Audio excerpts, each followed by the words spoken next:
Hi everyone, welcome to our first episode of Crazy4Crew. We will be showing you all different type of episodes behind the scenes of different crew members, what they do in pre-production, production, and post. We hope you're interested in it if you just take an interest in what we do, or even if you're interested in learning how to get into the industry. We're hoping these videos will help you. So stay tuned. If you ever have any positions that you would like us to feature, all you have to do is put it in our notes, in our post, and let us know, and we'll try to get that for you. So our first guest today is Keiann Collins. She's from Grey's Anatomy. She's currently working on Grey's Anatomy. She's been a script supervisor in television and film for years now. She works mostly in television and multicam shows. We're really glad to have her here, a script supervisor. Welcome to the show, Keiann. Thank you for coming. Hello, how you doing? Glad to have you here. It's good to see you, Diane.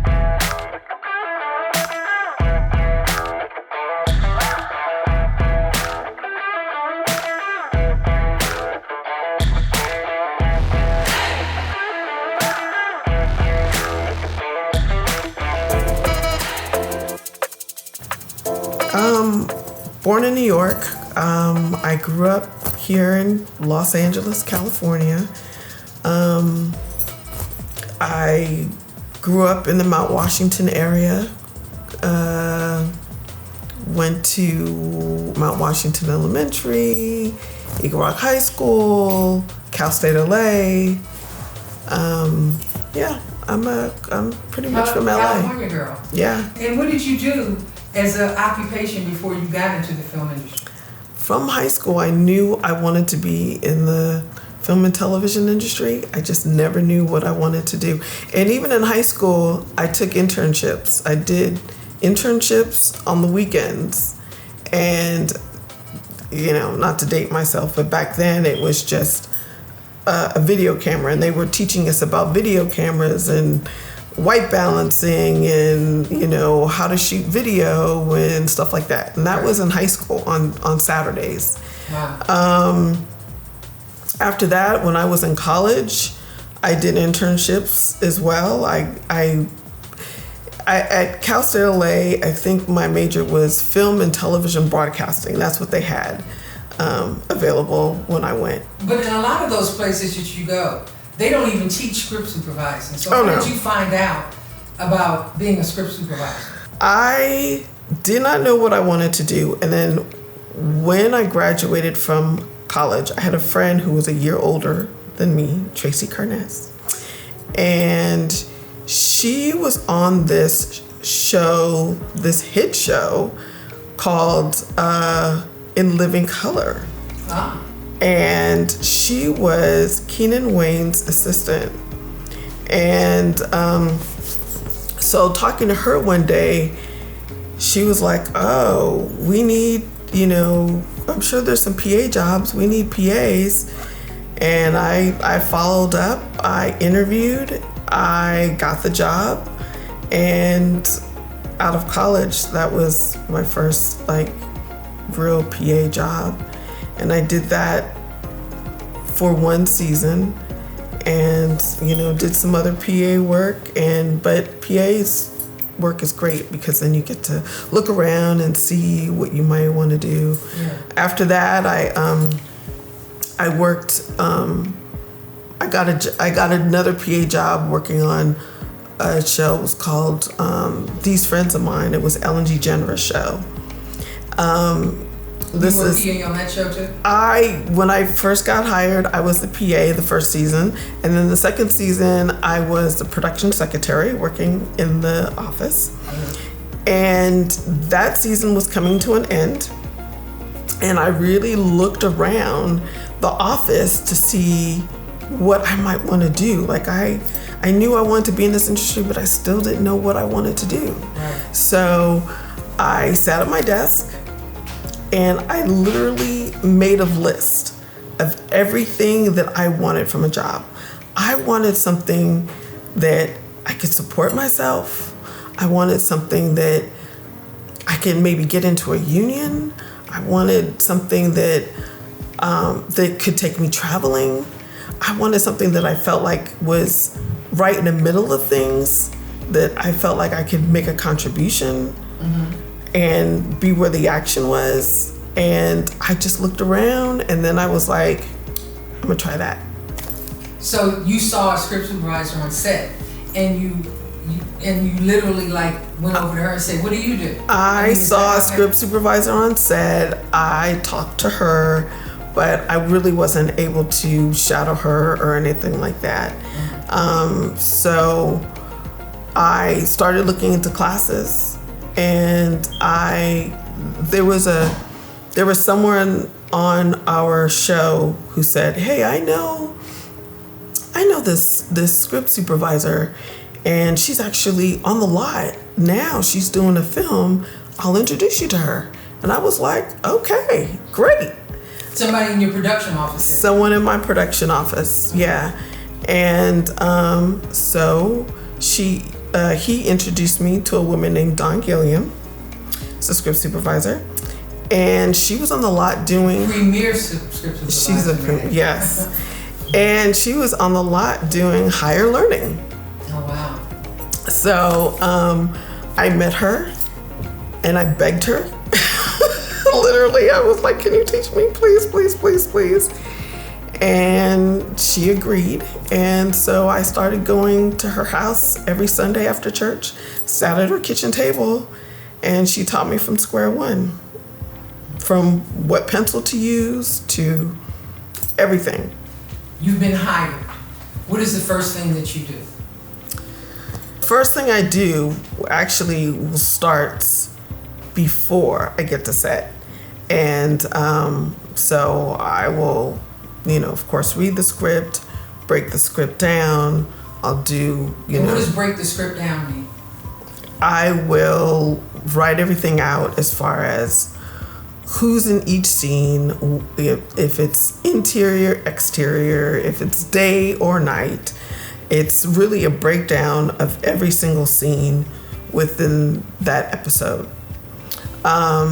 So I know what's going on. And then I'll also break down, like, if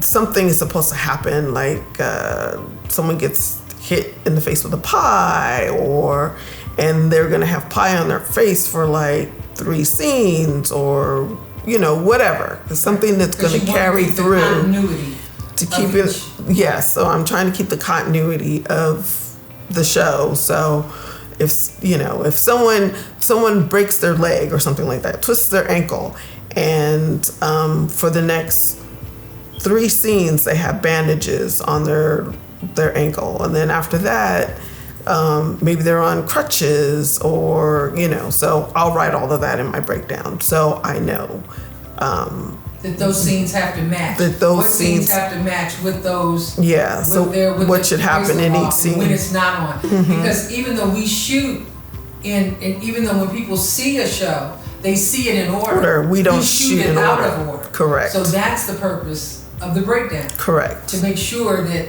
we follow those scenes. Correct. Right.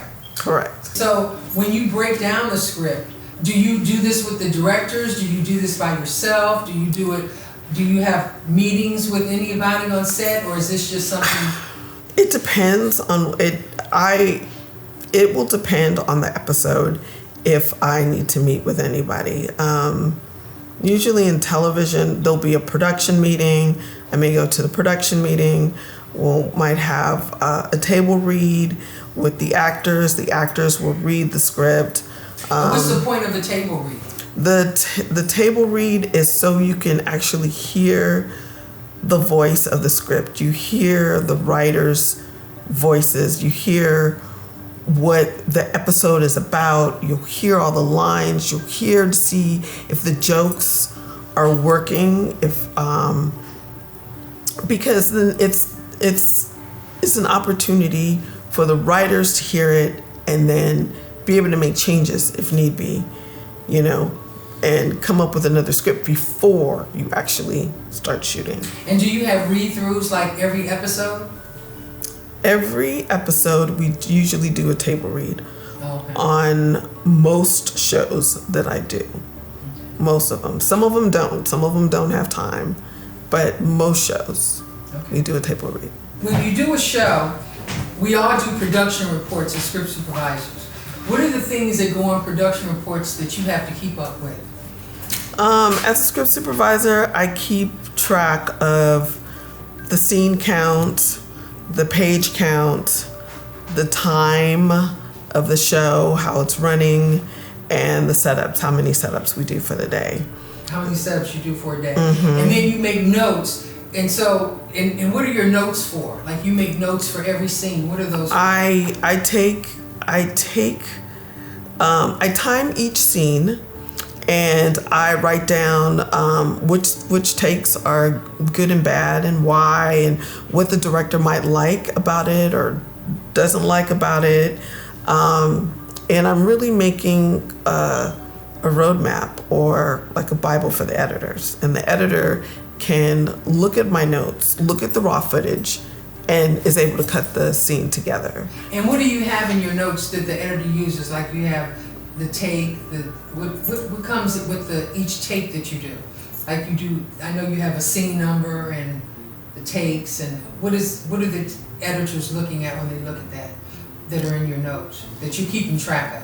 When the editors are looking at my notes, they're looking at, how many takes we do. They're looking at where the lines, how I line the script. They're looking at where the take starts, where it ends. Any remarks that I made, like if the actors flub a line, if they mess up on a line, or if line changes. I do a lot of comedy, and so if the writers are thinking, well, that line, it's not punchy enough, it's not funny enough, or let's just try to do an alt line, they'll maybe put in a new line, and I'll write that in for the editor, what take that new line comes in. So they can look at all my notes and they are able to find things a lot easier. I describe every shot that we're doing, what the camera's seeing. If the camera is seeing, if it's like two people, one person, if it's a close-up, or it's a medium, it's a full shot. And I describe what's going on in the scene. The actors are walking across the floor, and they're picking this up, and then they're going out the door, they're going left or right, or I just describe the shot so the editor knows what's going on. Now, that's what you do, like on a half an hour show and a drama. What is the difference between that and what you do on a multicam show? Even though it's called single camera, it's not necessarily one camera. Back in the day, it used to be one camera. Then it went to two cameras, and now the norm is kind of like three cameras. And when you do three cameras, are you in charge of writing down, documenting all those three cameras? I'm watching all three cameras at one. Like on Grey's, we use three cameras now. It used to be two cameras at one time, but now since COVID, it's three cameras running pretty much all the time. So those shots that I'm describing, I have to do that for every single camera, and describe what every single camera is seeing. And on all three of those cameras, there are always different angles. And they're always, all three cameras are shooting the same scene, but they're shooting different angles of the same scene. So one might have a full shot, one might have a medium, other one have a close-up, and so I make note of that so the editor knows where they can find each setup, or what they can find. Even though my job is the same for a multi-camera, because no matter what you do, a commercial, movie, a half-hour sitcom, an hour drama, the job is the same. You're still doing continuity. You're still watching to make sure that the actors say their lines correctly. You're also making sure that if they pick something up on this line and they put it down on another line, that they they do it the same each time, or at least you try to. But the major difference between a single camera show, even though it's more than one camera, and a multi-camera show, multi-cameras are considered sitcoms, and they're shot like a play. They don't have a fourth wall. So what is a fourth wall? We have a wall here, we have another wall behind us, we have a wall on this side. That's 3 walls. Multi-camera shows have 3 walls. The fourth wall would be the wall in front of us. Multi-camera shows, the camera is there. The camera is the fourth wall. A lot of times multi-camera shows have audiences. So it's really a live show. They have live shows. It's a live show. So an audience will be there. You'll do a scene in front of them. You're taping their reaction. The audience is laughing. We're filming our show in front of a live audience. And so the audience is reacting. So they're getting the sound they need. Sometimes if you listen to a sitcom, you'll hear live sound. And then sometimes they will put in sound. They'll put in reactions, audience reactions, But it's always better to get the live reactions of the And then show. when you do the live shows, do you have rehearsal days for that, or they just bring in their script and they shoot the same day? Yeah, another big difference between multi-camera and single camera. Single camera shows, you come in, you'll do a scene, you'll rehearse the scene, and then we'll shoot the scene. And we'll shoot the whole scene till the scene is done, move on to the next scene. Multi-camera shows, we rehearse all week. So the show, let's say if you're gonna shoot Thursday, Friday, on Monday you'll come in, you'll do a table read, so the actors will sit around, they'll read the script out loud so that everyone can hear it, and so the writers can hear their words.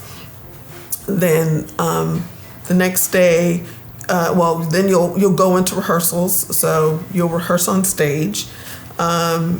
Next day, you'll do another rehearsal on stage of all the scenes. And then you'll have something called a producer's run through. So the producers are the writers. So the writers will come, and when we do run through, we'll run through the whole show from the first scene to the last scene in order, so the writers can see it and producers can see it, and then that's when they'll make their tweaks, they'll make their changes, they'll punch up lines if they don't think it's funny enough or whatever.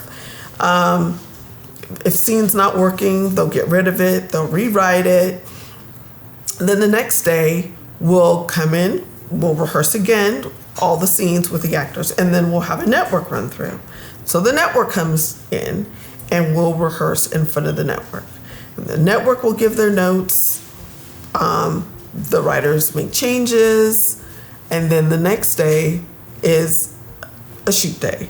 So we usually shoot 2 days, whereas single camera shoots all 5 days. Multi-camera shoots 2 days.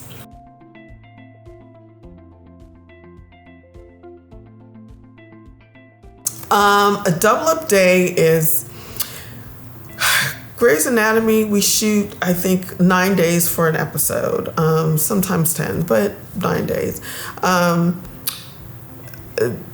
On the last day, they'll usually finish one episode and start a new episode all in one day. So you need 2 different crews for that.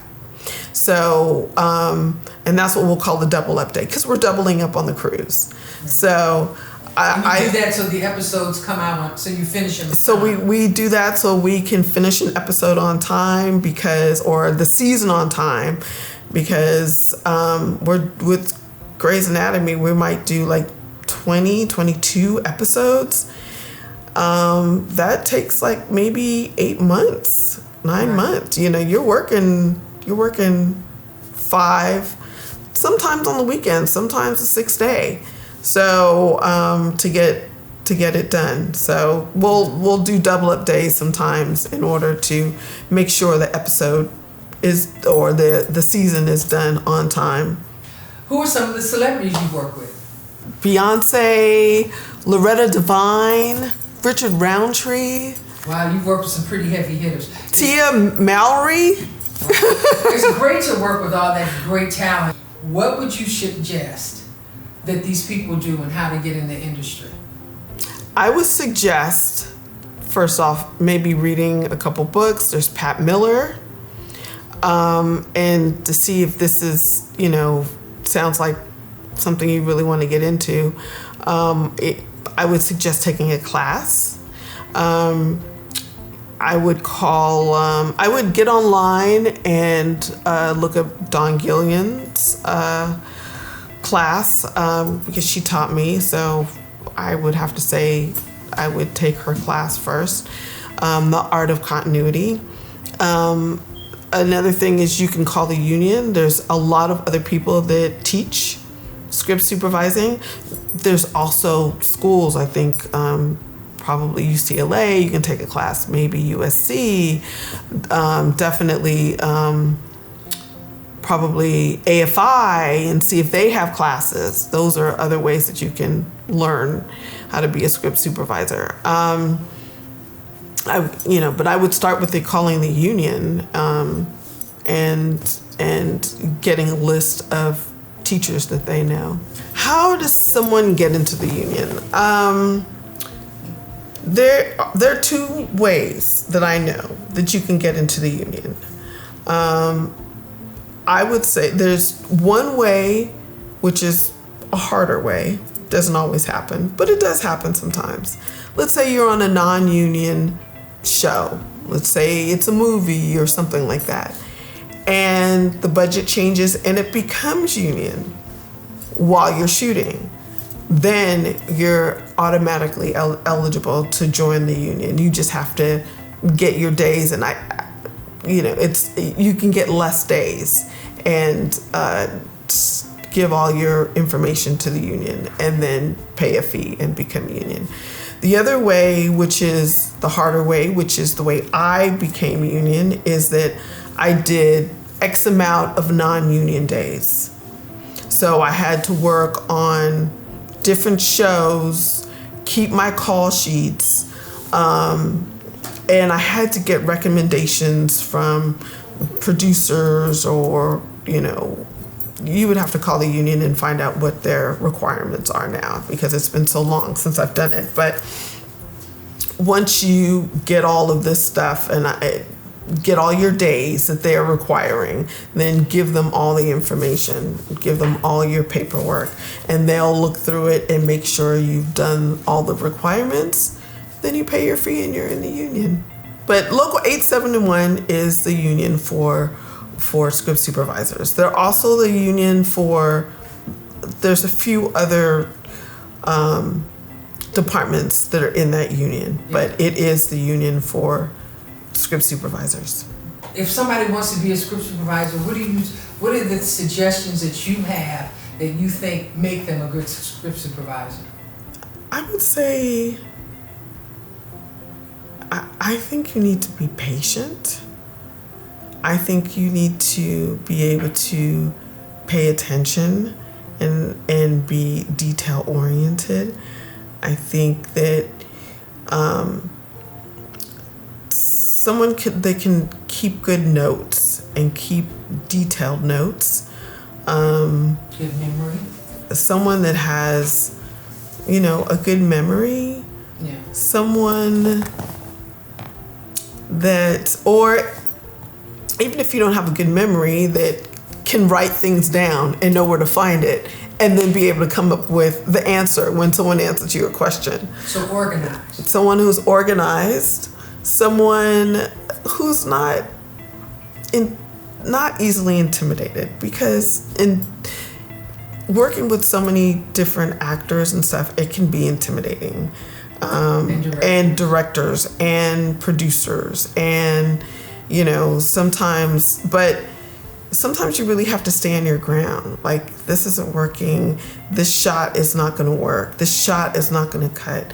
This shot is crossing the line, which nowadays a lot of the lines are blurred. Grays, we shoot on both sides of the line a lot. But you have to know your show that you're shooting, right, because some shows don't shoot on both sides of the line, and you have to, if there's an issue, you need to be able to speak up and say why, and then, so you need to be able to do that. When you move in town and you don't know anybody and you don't know where to start, how do you become a PA? What are the avenues that... Move in town, you want to become a PA, that's a great question. I started so long ago. Things have changed. Things are the same, but things have changed. Back then, we had a publication called Below the Line, and I think it's digital now, but you get it online now. But it was a magazine that you could go and pick up and buy and see the different productions that were going on around Hollywood, and there would be union things and non-union things, and there were other publications that had non-union things, and you could call different shows up and just let them know that, look, I'm looking for a PA position. Or you could, then there were all these independent projects that you could call, and but nowadays, I guess you would email them and say that I'm looking for a PA position. Because they do have different things on Facebook and things like that where people advertise shows that they're working on, and you can always find out and say, I'm a PA. I would even maybe call some of the schools and for the seniors for their thesis projects. Yeah. Because they're working and they need help. Yeah, some of the film schools like New York Film Academy. My first job as a script supervisor was on a AFI thesis project. Right. That was the first thing that I did as a script. So even if you were to call the schools, even if you would just want to be a PA, I don't know if they would accept you as a PA. They probably would, because they need the help, or if they use just the other positions that help and they rotate. I'm not quite sure how they do it now, but that's what I would do. I would this industry, if you want to be in this industry, you have to really want to be in this industry to survive, because there's so many people that say they want to do it, but you have to have that oomph. Tenacity. You have to be diligent. You have to go in there. You have to not be afraid to knock on some doors, to ask, questions. That a closed mouth doesn't get fed. Right. And if you want to survive in this industry, that's what you have to do. Yeah. You have to work hard and make friends, and the people, even if when you're working on low budget non-union shows, get to know the people that you're working with, because today they're working on this non-union show, tomorrow they're working on a union show. Yeah. And those are the people that are going to refer you, and those are the people that you are going to refer to the next job. How do you get your jobs now? How do I get my jobs? I get them by referrals. I've worked with people that call me back for the next job, and then I work with those people, and those people that I work with go on to other jobs, and they call me. So it's word of mouth. It's a lot of it is word of mouth and who you know, but you get to know those people by working with those people. Right. Well, I think that was a great interview, Keiann. Thank you for coming. Thank you for interviewing Thank you for taking your time I out hope and this doing helps. this. I think it helps a lot of people.